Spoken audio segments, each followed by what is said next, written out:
¿Podemos hablar de lo horrible que es la menstruación?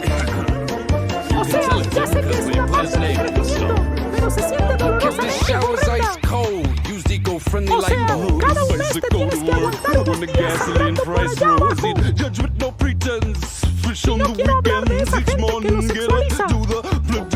O sea, yo creo que te debería llegar cuando tengas 18 o 20 años.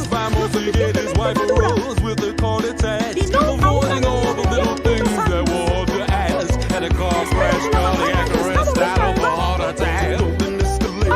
Como en TikTok se estaba haciendo popular, era un personaje, un video de ASMR, y hablar de un tema se estaba haciendo popular, decidí traerlo al YouTube Shorts.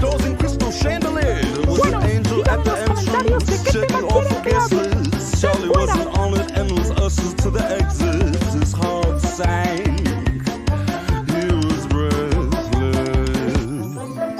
Excuse me, sir, there must be someone you've confused before. If I could see someone who knew me or someone in uniform, I go to church on Sunday